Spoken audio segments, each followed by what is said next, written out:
पिशाचनी का कुआं। यह कहानी एक छोटे से गांव बैरागीपुर की है, जो चारों तरफ जंगलों से घिरा था। गांव के बीच बीच में एक प्राचीन कुआं था, जिसे लोग पिशाचनी का कुआं कहते थे। गांव में मान्यता थी कि उस कुएं के पास रात में जाने वाला कोई भी जिंदा वापस नहीं आता। लोग कहते थे कि उस कुएं में एक पिशाचनी यानी कि डायन रहती है, जो हर अमावस्या की रात अपनी अगली बलि का इंतजार करती है। आदित्य, जो शहर में पढ़ाई कर रहा था, छुट्टियों में अपने गांव वापस आया। इसे इन किस्सों पर यकीन नहीं था। उसने सोचा कि यह सिर्फ गांव वालों अंधविश्वास से भरी कहानियां बताते हैं। एक दिन उसकी दादी ने उसे चेतावनी दी, बेटा उस कुएं के पास मत जाना। हमने उस कुएं को कई साल पहले बंद कर दिया था, लेकिन उसकी शक्ति अब भी गांव में डरा रही है। आदित्य ने मुस्कुराकर जवाब दिया, दादी, अब जमाना बदल गया है, मैं इन सब बातों पर यकीन नहीं करता। एक दिन अमावस्या की रात गांव में अजीब सन्नाटा पसरा हुआ था। हर कोई अपने घरों में छिपा बैठा था, लेकिन आदित्य ने सोचा कि वह इस रहस्य का सच सामने लाएगा। वह अपने दोस्त रोहित और समीर के साथ कुएं की ओर निकल पड़ा। जैसे ही वे कुएं के पास पहुंचा, ठंडी हवा का झोंका उनके रोंगटे खड़े कर गया। कुआं ऊपर से बंद था, लेकिन उसके पास अजीब सी बदबू और आवाज गूंज रही थी, जैसे कोई रो रहा हो। आदित्य ने मजाक में कहा, ये सब झूठी कहानियां हैं, मैं इस कुएं को खोलकर देखता हूँ।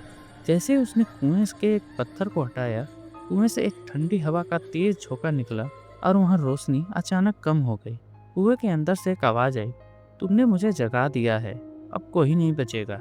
अचानक समीर ने देखा कि एक परछाई कुएं से निकलकर उनकी तरफ बढ़ रही थी। वह चीखा, यह क्या है? परछाई धीरे धीरे एक लंबी डरावनी महिला का रूप लेने लगा। उसकी आंखें जल रही थी और उसके लंबे नाखून जमीनों को खरोच रहे थे। आदित्य और उसके दोस्त डर कर इधर उधर भागने लगे, लेकिन गांव की हर गली उन्हें कुएं की तरफ ही लौटा रही थी, मानो कोई भूल भुलैया हो। और ऐसा लग रहा था जैसे पूरा गांव पिशाचनी के जाल में फंस गया हो। रोहित ने हिम्मत जुटाकर कहा, हमें उस कुएं को फिर से बंद करना होगा, तभी हम बच सकते हैं।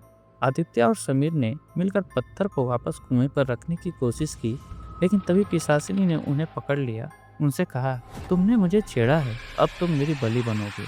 आदित्य ने अपनी दादी का दिया हुआ ताबीज निकालकर पिशाचिनी की ओर फेंका। पिशाचिनी जोर से चीखने लगी और हवा में कहीं गायब हो गई।